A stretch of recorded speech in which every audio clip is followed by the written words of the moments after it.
മുഖ്യമന്ത്രിമാരെ എപ്പോഴും സെക്രട്ടേറിയറ്റിൽ പോയി കാണുക സാധാരണക്കാർക്ക് എളുപ്പമുള്ള കാര്യമല്ല.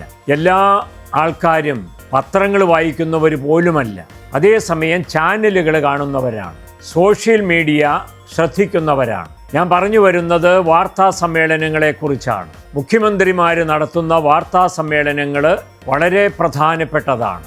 സംസ്ഥാനത്തെ സംബന്ധിക്കുന്ന പൊതുവിവരങ്ങൾ അവർ വാർത്താ സമ്മേളനങ്ങളിൽ പറയും. മന്ത്രിസഭയുടെ തീരുമാനങ്ങൾ വിശദീകരിക്കും. ജനങ്ങളുടെ ആവശ്യങ്ങളെ എങ്ങനെയാണ് സർക്കാർ അഭിസംബോധന ചെയ്യുക എന്ന് വാർത്താ സമ്മേളനങ്ങളിൽ അറിയിക്കും. അതിലെല്ലാം ഉപരി മാധ്യമപ്രവർത്തകരുടെ ചോദ്യത്തിന് മുഖ്യമന്ത്രി ഉത്തരം പറയും. വാർത്താ മാധ്യമങ്ങളെ മന്ത്രിമാരും മുഖ്യമന്ത്രിയുമൊക്കെ എങ്ങനെ കാണുന്നു? മിത്രങ്ങളായിട്ടാണോ, ശത്രുക്കളായിട്ടാണോ, സംശയദൃഷ്ടിയോടെയാണോ, അടുത്തു നിർത്തിയാണോ, അകറ്റി നിർത്തിയാണോ, പുറത്താക്കിയാണോ എന്നൊക്കെയുള്ളത് വളരെ പ്രധാനപ്പെട്ട ഒരു കാര്യമാണ്. മാധ്യമപ്രവർത്തകരെ വെറും തൊഴിൽ ചെയ്യുന്നവർ മാത്രമായി കരുതാനാവില്ല. ജനാധിപത്യത്തിൻ്റെ പ്രധാനപ്പെട്ട തൂണുകളിലൊന്നാണ് ഫിഫ്ത്ത് എസ്റ്റേറ്റ് എന്നറിയപ്പെടുന്ന മാധ്യമ പ്രവർത്തനം. അവരാണ് യഥാർത്ഥത്തിൽ സർക്കാർ പദ്ധതികളെ ജനങ്ങളിലേക്ക് എത്തിക്കുന്നത്.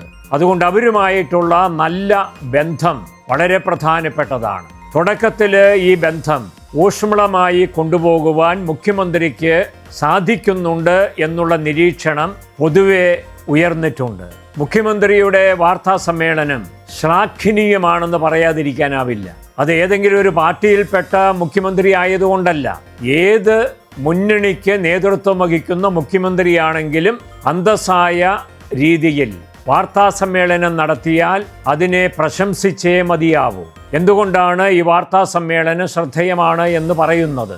ഒന്ന്, വളരെ ലളിതമായ പ്രതിപാദനമാണ്.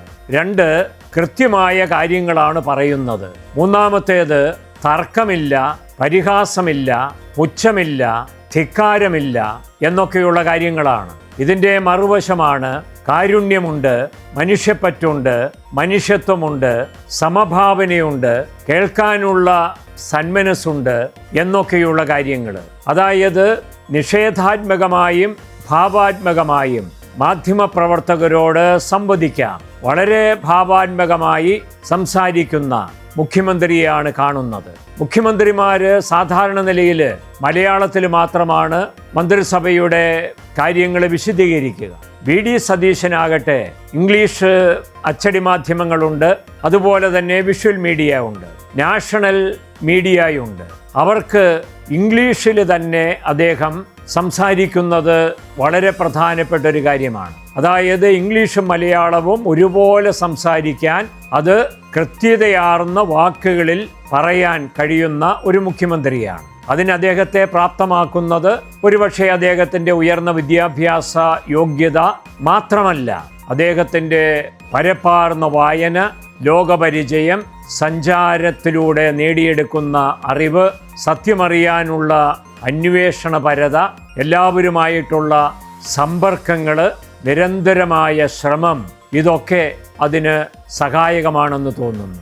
സംസാരം കേൾക്കുമ്പോഴറിയാം, കാര്യങ്ങൾ ഗ്രഹിച്ചാണ് പറയുന്നത്, മറ്റുള്ളവർ മനസ്സിലാക്കണമെന്നുള്ള ചിന്തയിലാണ് ആശയ സംവേദനം നടത്തുന്നത്. വാർത്താ സമ്മേളനങ്ങൾ തീർച്ചയായും ഒരു പൊതുവിദ്യാഭ്യാസ പ്രക്രിയയായി കൂടി കരുതാവുന്നതാണ്.